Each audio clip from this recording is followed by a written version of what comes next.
Hey guys, just a heads up that this is actually the second part of a two-part series, so I would definitely recommend watching the first part if you haven't already. Enjoy!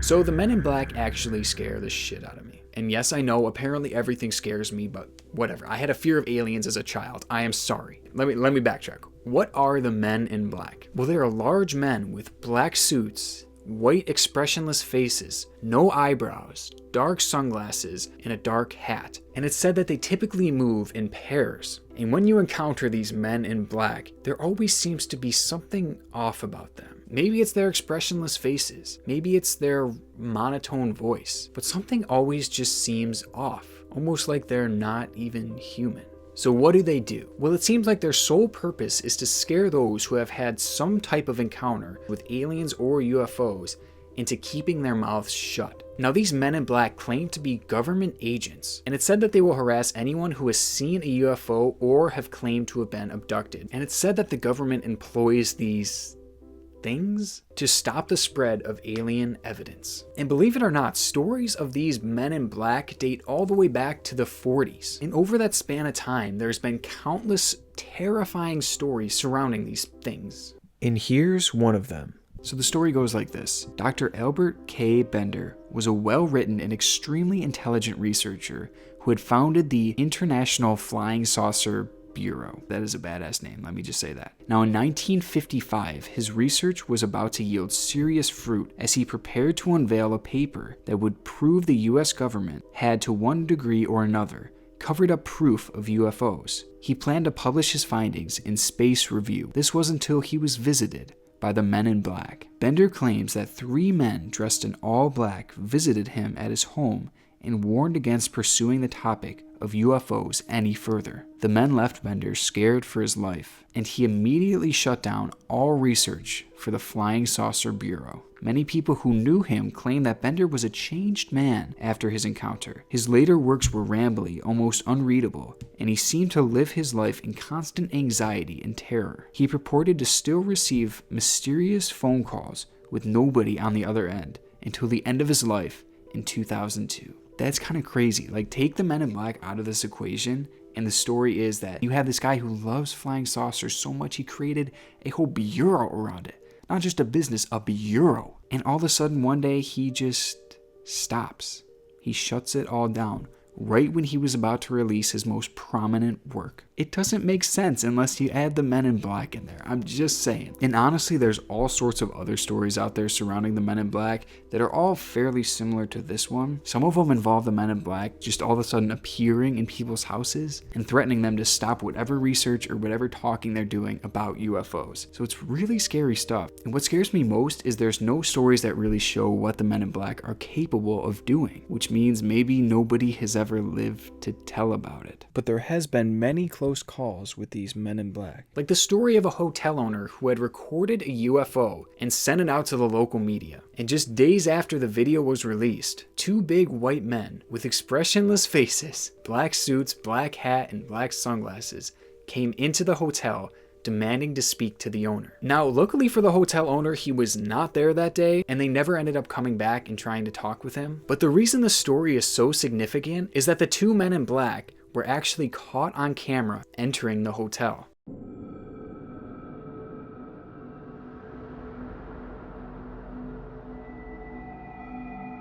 And so if you put the pieces together, one could believe that these Men in Black were showing up to threaten the owner in some sort of way and maybe try and make him discredit his own video and claim it was a hoax or something. Kind of like what happened with the Alien Autopsy video.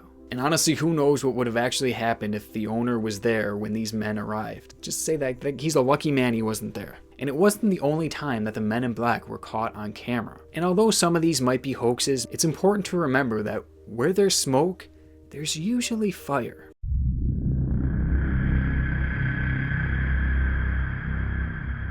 So people say that a picture is worth 1,000 words. And in the case of the supernatural, it is worth a lot more than that, let me tell you. So that makes video evidence practically priceless. So what I want to do is take a look at some iconic UFO videos and try to determine whether these are real or not. But first, I want to mention some theories that may make you think differently about UFOs. Now, the most obvious theory for these strange lights shooting across the sky and these strange little saucers floating around is that these crafts are simply created by our government, and the technology is so advanced that they don't want to let the public know about it. Perhaps they don't want other countries to know that we possess this kind of technology, and so they hide it and they cover it up. It's possible, and this certainly may account for at least some UFO sightings, but it also doesn't really account for alien abductions or even crop circles for that matter. But personally, there's a theory that I find a lot more interesting than this one. And the theory is that instead of aliens being in these little UFOs, it's actually people from the future. I mean, perhaps they're traveling back in time to just kind of observe humanity, see where we're at back here. And that might explain why they usually don't disturb anything and they just kind of hover just barely out of sight. I mean, it kind of makes sense because these crafts are rarely, if ever, spotted on the ground. And this could be to avoid disrupting any part of the landscape. Because as some of us will know, if you travel back in time and you literally just move one blade of grass or you disturb one little thing, it will change the future. Quite literally, one little thing will change the future,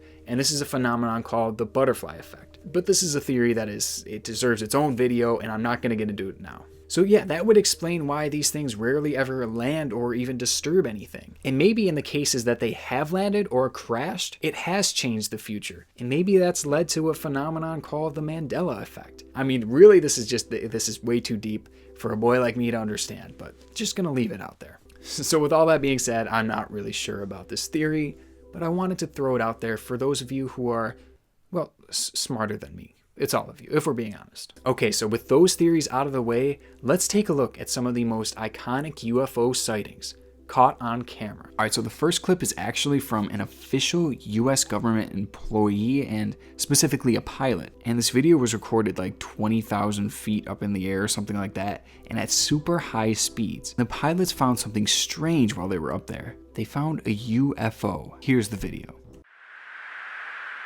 Dude, this is a fucking drone, bro.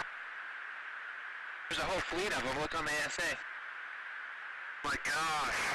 Okay, that's crazy. I wish it wasn't in black and white. Like I said, this is an official government released video. That's kind of terrifying, right? I tried to do a little more research on this and they still have yet to determine what this is. I think one of the explanations used was a weather balloon, which always seems to be the case when it comes to UFOs. This just can't be that. It's because it's matching their speed. It's moving so fast. And the pilots themselves are traveling at such a high speed. And this thing is just hovering and matching that. Well, if there's look at that thing. It's rotating. Okay, so I'm not going to pretend to be an expert or anything on this, but holy cow, this might be legit. So in terms of believability, I'm going to give this one a 10 out of 10 because it actually is a UFO. It is a proven unidentified flying object. Are there aliens involved? That much I can't say, but I can say for sure this is a UFO. So this is actually, I believe, the first ever UFO captured on camera, and they made a little program about it. I'm not going to show you the whole program. I'm just going to cut right to the footage of the supposed UFO. This is the Montana film, projected exactly as it was photographed. The objects are moving against a 25 to 28 mile an hour wind. So at first, this could be a number of things. Could be two planes, it could be two birds, honestly. So far, nothing too scary. This is the film in double frame or slow motion. A slight bounce in the movement of the objects as well as the tower is perceptible. This is due to the handheld camera. Okay, I can definitely rule out birds from this now, and I think airplanes. They definitely look circular for sure. So it said that they ruled out atmospheric mirages and they ruled out any sort of cloud reflections. So I don't know. But then again, it doesn't really show too much. It literally could just be two lights reflecting off of something. So as much as I like this clip given the historical contents, in terms of believability, I'm only going to give it a 5 out of 10 because it's so grainy, it really doesn't show much of anything, but there still is a little something there. So I'll give it a 5 out of 10. But when it comes to the most believable I've ever seen, we got this next one. And let me tell you, it's the motherfucking T. I don't actually want to hit the lens. It's an expensive camera. Now this footage is from 1997 and comes out of Phoenix, Arizona. And as many of you will already know by now, this is the case of the Phoenix Lights. I can't see how this works. How does this Holy work? oh, you got it too hot. Have you seen that before? No. That's weird. They're lined up in a pattern, man. There's geometry behind this. Okay, so first off, the way these things just appear and just kind of line up like that, it is so iconic and so cool, but at the same time, crazy, because literally what could be doing this? I heard it was government flares or something, but where's the plane that dropped them? It's definitely not any kind of airplane or anything like that. These are aliens, straight up aliens. I can't even get this. I've never seen it. Look at that. Man, this is... Let's see. Oh, there's 3 of them all lined up. No, Four, there's Bill. one Bill, over here, Come there's over 4. What makes this video so crazy is that the entire city witnessed this. A whole city, thousands and thousands of people witnessed this firsthand, live and in person. Oh my God, could you imagine? I would have loved to be there to see that. I would have, well, I would have lost my shit. Now, in terms of believability for this one, I am giving it a 10 out of 10. I do not even care. This truly is one of the greatest UFO clips of all time. Let me know what you guys think about this video evidence. To me, some of it's really interesting. Not all of it's believable, but it's hard to discredit a lot of this stuff. I'm just saying.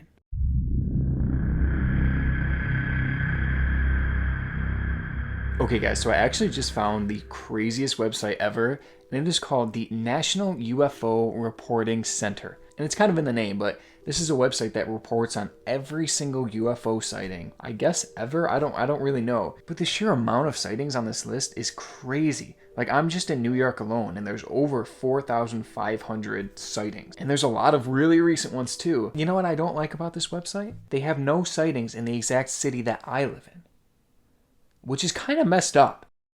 So I think we should try and change that tonight. Let's do a little UFO hunting. Do you have anything to say? All right, so Spooky. that's your commentary on this. Fun fact about tonight. I've been trying to record this for about 1 week now, literally 1 week, and every single night there has been just immense cloud coverage. Have you ever seen a UFO? I don't think I have, no. I've seen one once. Actually a couple times when I was younger. I was too young to be confident in it, so I would see these random little things in the sky every once in a while, maybe 3 times in my life. And I would see them, and I would pull up my phone, record them, and you know what I would do with the videos? I would delete them because I was embarrassed and I felt stupid. And now I regret that to this day. Oh my God, wait, what the fuck? What the fuck? We got one. What is that? What is that in the trees? Well, it's something in the sky. Wait, it's a plane. It's a plane. Whoa, that looks really creepy. Wait, look at this plane through this. That's crazy. Oh my God, it looks just like a UFO. Oh, I feel good. We captured something.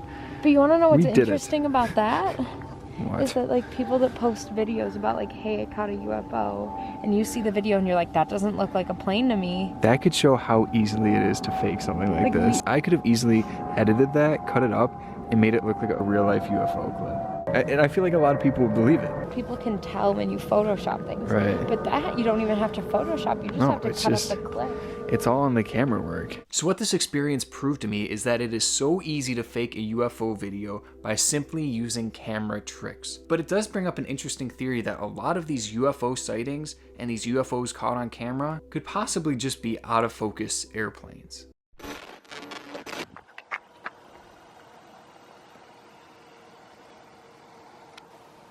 What the fuck? Wait. That was weird. Hold on. What is... Oh my God, it won't focus. No. There was something else. I swear to God.